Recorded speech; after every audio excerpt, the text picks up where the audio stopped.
January 22nd, 2022, Hayden, Colorado, 11:57 a.m. An Airbus A320, a King Air, same runway, opposite directions, 108 passengers in the middle. The King Air pilot said 5 words. "I hope you don't hit us." The Airbus kept rolling. Its own airport briefing warned this could happen. Nobody remembered. How did 2 pilots take off straight into oncoming traffic after being told it was there? The answer starts 6 hours earlier and 1,000 miles southeast at Fort Lauderdale Hollywood International Airport in Florida. That morning, a 45-year-old captain and a 40-year-old first officer boarded a JetBlue Airbus A320, not to fly it, but to ride in back. They were dead-heading to Hayden, Colorado, where they were scheduled to pick up the same aircraft and fly it back to Fort Lauderdale as JetBlue Flight 1748. The captain had been with JetBlue for about 13 years. He held type ratings on the ERJ-170, the ERJ-190, and the Airbus A320, and had logged just under 11,600 hours total. His training record was clean, and his schedule had been light, only 44 hours flown in the last 30 days. The first officer had been with the company for 8 years, with 3,307 hours total and similar type ratings. Neither pilot had any record of previous accidents or incidents. By every available measure, this was a qualified, well-rested crew. Hayden sits on the eastern slope of the Rocky Mountains, surrounded by high terrain and close to several ski resorts. The Yampa Valley Airport that serves it is small, scenic, and operationally tricky. The field elevation alone, 6,606 feet above sea level, means thinner air, longer takeoff rolls, and reduced engine performance. The minimum off-route altitude to the east climbs as high as 16,600 feet, and the airport has no control tower. That last detail matters more than anything else in this story. Without a tower, there is no one directing traffic, no one issuing takeoff or landing clearances, no one watching a radar screen and calling conflicts. Instead, pilots talk to each other on a shared frequency called the Common Traffic Advisory Frequency, the CTAF, announcing their positions and intentions so everyone in the area can build a mental picture of who is where. There may also be a Unicom operator on frequency, someone who can pass along weather and traffic information, but that operator has no control authority and no obligation to manage traffic flow. For instrument flights, pilots coordinate with the Denver Air Route Traffic Control Center on a separate frequency for route clearances. So a crew departing Hayden on an instrument flight plan juggles 2 radios, CTAF on one, Denver Center on the other. It works, but it requires attention, clear communication, and accurate listening. And on this particular day, all 3 would fail. JetBlue knew this airport was unusual. They had classified it as a special airport under federal regulations and created a dedicated airport briefing guide for their pilots. The guide listed specific cautions: high terrain, high density altitude, high minimum off-route altitudes, high traffic density with both commercial and general aviation, and, right there in the document, frequent use of opposing runways by arrival and departure aircraft. The briefing also reminded pilots to make traffic calls carefully and to monitor the CTAF. The 2 pilots in this story had access to that guide. They almost certainly reviewed it during their deadhead flight into Hayden. The warning about opposing runways was right in front of them. It would not survive first contact with the real world. The weather in Hayden that morning was cold, but clearing. A thin wisp of clouds sat at 500 feet, lingering over the weather sensor near the approach end of runway 10, but the sky above was opening up. Winds were calm. It was turning into a good day for flying, and the airport was busy, with a mix of commercial and general aviation traffic moving in and out. During the 12 months prior, Hayden had logged over 11,400 movements, roughly 30 per day, including more than 2,000 commercial airline flights. After landing, the 2 pilots made their way to the cockpit of the same Airbus they had just ridden in on, a 12-year-old A320-232, registration N760JB. No technical defects in the logbook. 2 IAEV 2527 engines. 102 passengers boarding for the return flight to Fort Lauderdale. Skiers heading home with sunburned faces and carry-on bags stuffed with winter gear, plus 6 crew members, 108 souls total. In the cabin, flight attendants moved through the aisles, counting heads, checking seatbelts, stowing bags and overhead bins that would burst open less than 15 minutes later. The calculated takeoff weight came to 145,782 pounds, just 1,800 below the maximum for runway 10. The takeoff speeds were tight and nearly identical. V1 at 142 knots, rotation speed at 142, and V2 at 143. Those numbers left almost no margin between the decision to stop and the decision to go. The captain would be pilot flying for this leg. While he set up the cockpit, the first officer completed the walk-around outside. By 11:45, boarding was complete, doors were closed, and the crew began the before engine start checklist. At the same time, another aircraft was approaching Hayden from the east. A 28-year-old Beechcraft B300 King Air, tail number N350 Juliet, flown by a pilot named Bob Husky with his wife Kathy in the right seat. They had 2 passengers in the back. The King Air is a turboprop, smaller, slower, and far more nimble than the Airbus sitting at the gate. It is the kind of aircraft that lives at airports like Hayden, threading through mountain valleys on approaches that big jets rarely see. Husky knew this airport. He knew the terrain, the winds, and the way the single runway could flip direction depending on conditions. The King Air was on an instrument flight plan, descending through 17,000 feet, headed for an ILS approach to runway 10, the same runway JetBlue was about to use for departure. At this point, both aircraft intended to use the same runway in the same direction. There was no conflict. That was about to change. At 11:48, the first officer keyed the CTAF and announced that JetBlue 1748 was pushing off the ramp for runway 10. 5 seconds later, almost overlapping, the King Air called the same frequency. Hayden Yampa Valley, King Air 350 Juliet, were about 9 minutes out for 10, coming in from the east, descending out of 17,000. The Unicom operator responded to the King Air with the wind and altimeter setting, and noted that multiple aircraft were inbound. Inside the JetBlue cockpit, both pilots heard the King Air's call and discussed it. Multiple inbounds for runway 10. Straightforward. Mental model set. Then, everything shifted. About 2 minutes later, while the JetBlue crew was starting their second engine, the King Air pilot called Denver Center and asked if he could cancel his instrument flight plan and proceed visually to runway 28 instead. He could see the airport clearly now, and the weather below was better than the instruments had been reporting. The automated sensor near runway 10 was picking up a wispy fog layer that was not representative of actual conditions across the field. With calm winds, there was no operational reason to favor one runway direction over the other. But the approach from the east to runway 28 gave him a shorter, more direct path to the pavement. It was a sensible decision from a general aviation pilot, exercising the flexibility that visual flight rules are designed to provide. The Denver controller told him that was his choice. The King Air pilot confirmed, canceled his IFR, and switched to visual flight rules. Denver Center acknowledged and released him from the frequency. To understand why this mattered, you need to know what runway 28 is. Hayden has a single strip of asphalt, 10,000 feet long, 150 feet wide. Runway 10 and runway 28 are not two different runways. They are opposite ends of the same runway. Landing on 28 means flying toward runway 10. If someone is taking off from 10 at the same time, the two aircraft are heading directly at each other. This frequency change, the King Air canceling IFR and switching to runway 28, happened on the Denver Center frequency. The JetBlue crew was monitoring that frequency on their second radio, but they were in the middle of starting engine number 2 and running the after-start checklist. The exchange between Denver and the King Air did not register.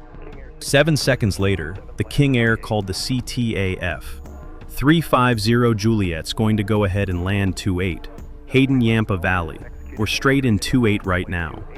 10 seconds after that, the JetBlue first officer called the same frequency and announced they were taxiing to runway 10. The King Air called again at 11:53:45. 350 Juliet's 12-mile final, 28, straight in. None of these calls used the word runway. It was always just 28 or 10. Standard phraseology calls for the prefix, runway 28, because that word acts as a trigger, a signal to every pilot listening that what follows is critical information about where an aircraft is going. Without it, the numbers blend into the background noise of a busy frequency. The NTSB would later identify this as a contributing factor. But there was a deeper problem. Even if the King Air had said runway 28 in perfect textbook English, the JetBlue crew might still have missed it, because by now, their mental model was locked.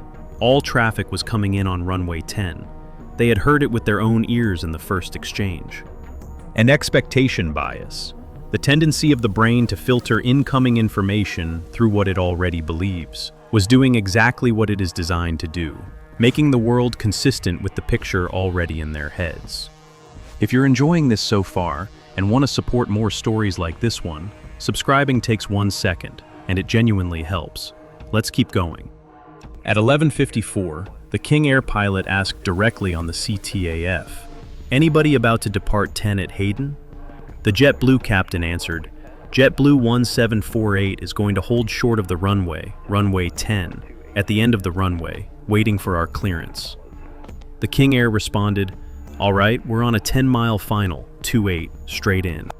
The captain replied, "All right, copy that. We'll keep an eye out for you." Two aircraft, talking directly to each other. The King Air clearly stating 28, straight in, and the captain's brain converting that into, "He is coming in on runway 10, from behind us. He will land after we depart, no conflict." Inside the cockpit, the captain told the first officer, "All right, so he's coming in right now." Both pilots looked out the right side of the cockpit. The direction traffic on final for runway 10 would be visible. They saw nothing. The sky was clear. Then the first officer called Denver Center. "JetBlue 1748, number 1 at runway 10, ready for departure." The controller cleared them to Fort Lauderdale as filed. Climb and maintain 13,000. Squawk 0622, and then added 6 words that compressed everything that followed. Released. Clearance void if not off in 2 minutes. A void time is not an emergency. Missing it simply means calling back for a new clearance. But it creates a pulse of urgency, a sense that the clock is running, that delay has a cost. The two pilots read back the clearance, reviewed their departure route, and completed the before takeoff checklist. Both looked out the right side again for the traffic they expected on final for runway 10. Nothing on the TCAS display, nothing out the window. Their conclusion? The inbound traffic must still be far away, plenty of time to depart. They did not increase the TCAS range. They did not look ahead, down the runway, in the direction they were about to accelerate. If they had, they would have seen a transponder target closing at them on a reciprocal heading, now less than 5 nautical miles away. At 11:56:25, the first officer announced on CTAF, "Hayden traffic, JetBlue 1748, released and we are taking off runway 10. 5 seconds of silence. Then the King Air, "Hayden Yampa Valley, you got a King Air on final 28, Hayden Yampa Valley, we've been calling." The first officer responded, "Yeah, I thought you guys were still like 8, 9 miles out." The King Air, 4 miles. His wife in the right seat, less than that. 12 seconds passed. The JetBlue first officer called CTAF again, and JetBlue's on the roll. JetBlue 1748 on the roll, runway 10, Hayden. The King Air pilot's voice came back, level and cold. "All right, we're on a short final. I hope you don't hit us." If an aircraft were landing behind them on runway 10, that sentence would make no sense. An aircraft behind a departing jet would say, "I hope I don't hit you," or more likely, nothing at all, because there would be no conflict. Only an aircraft coming toward them would say, "I hope you don't hit us." The logic was reversed. The clue was in the grammar. But the engine noise was rising, the aircraft was accelerating, and the mental model held. Inside the King Air, the situation looked very different. Bob Husky had made at least 4 calls on the CTAF, announcing his position and his intention to land on runway 28. He had spoken directly with the JetBlue captain, who had acknowledged him. From Husky's perspective, there was no ambiguity at all. The Airbus knew he was there, knew which direction he was coming from, and would hold until he landed.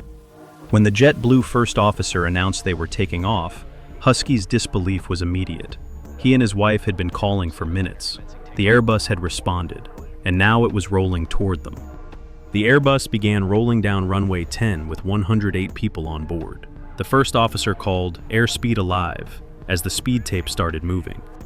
7 seconds later, the first officer glanced at his navigation display and saw something that did not belong. A TCAS target, straight ahead, closing. "He's on 28. The captain. "Is he?" "Oh." The first officer. 80 knots, power set. The first officer again. "Yes, he is on 28. Do you see him?" The captain. "No." Both pilots stare through the windshield. A white King Air against a background of white snow-covered mountains and a thin cloud layer. They see nothing. The Airbus is accelerating through the low hundreds. V1, 142 knots, has not been reached. A rejected takeoff is still completely available. The correct action, the trained action, the only safe action, is to pull the thrust levers to idle, apply maximum braking, and stop the aircraft on the remaining runway. The captain does not reject. The King Air pilot calls again, asking them to make a quick turnout. The transmission is stepped on. The first officer responds, "Yes, sir." And then the captain says 2 words, "Oh, Jesus Christ," and pulls back on his side stick. The aircraft is at 118 knots, 24 knots below rotation speed. There is not enough air flowing over the wings to carry the aircraft safely into flight. The nose pitches up. The angle increases past where the aerodynamics can support it, and at approximately 11.7 degrees of pitch, with the main gear struts compressed under the weight of 145,000 pounds, the tail of the Airbus A320 strikes the runway surface. Everyone in the Unicom building sees it. A security camera records it. The impact is violent, hard enough that passengers' belongings fall from their laps to the floor. In the cockpit, both pilots feel a sharp jolt, far worse than anything they imagined a tail strike would feel like. The captain lowers the nose to let speed build. The first officer calls, "Positive rate," and raises the gear. The aircraft staggers into the air. The King Air is 2.27 nautical miles ahead and closing fast. 2 objects converging on the same line at a combined speed of nearly 300 knots. In the Unicom building, airport staff watched through the window in stunned silence. One of them, Chris Olson, had seen the steep rotation on the ramp camera and thought the tail had struck the ground. Now she could see both aircraft, the Airbus climbing and banking right, and the King Air materializing out of the distance on short final for the opposite end. For a few seconds, they occupied the same slice of sky. The captain banks hard right. The King Air pilot, watching the Airbus turn away, decides to continue his approach and lands on runway 28 moments later. After taxiing in, he calls Denver Center and asks for the best way to file a report. In the JetBlue cockpit, the immediate crisis is over. The aircraft is climbing, turning south, heading for the departure route. Both pilots now realize what happened. They were convinced the King Air was on runway 10. They were wrong. The first officer points out that the captain rotated way too early. The captain agrees. He says he will log the tail strike when they land in Fort Lauderdale. Fort Lauderdale, over 2,000 miles away, in a pressurized aircraft that may have just suffered structural damage to its fuselage. The Airbus A320 QRH, the Quick Reference Handbook, the manual designed for exactly this situation, contains a tail strike checklist. The checklist is clear. Land as soon as possible. Maximum altitude 10,000 feet, or minimum safe altitude, whichever is higher. Climb rate limited to 500 feet per minute. Do not pressurize the cabin. Turn on ram air. Packs off. The logic behind these instructions is simple. A tail strike can crack the pressure vessel. The fuselage of a commercial aircraft in cruise is a balloon inflated to several pounds per square inch of differential pressure. If that balloon has been weakened, climbing to high altitude and pressurizing it further could cause it to fail catastrophically. The crew of Flight 1748 did not open the QRH. They did not run the tail strike checklist. They checked the pressurization instruments, saw no warnings, and concluded the damage was probably minor. When Denver Center cleared them to flight level 230, they accepted. Then to flight level 260, then to 310, then to 350. The aircraft climbed to 31,000 feet, 3 times the maximum altitude specified by their own checklist for this exact scenario. About 6 minutes after the tail strike, the captain called the cabin crew.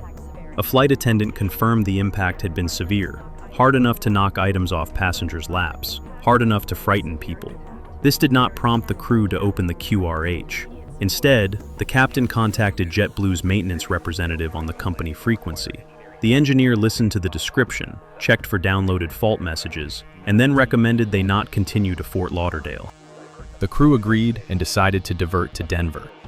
At 31,000 feet, the differential pressure between the inside and outside of the cabin was near its maximum. Every minute at that altitude was a minute spent testing the integrity of a structure that may have been cracked on the runway in Hayden. If the fuselage had failed, if the skin had torn open at altitude, the result could have been explosive decompression, rapid loss of cabin pressure, and a descent emergency that would have made the tail strike itself look trivial. The crew did not know the extent of the damage. The aircraft gave them no warnings. They were lucky. But luck is not a procedure, and it is not repeatable. The passengers were disembarked and eventually rebooked.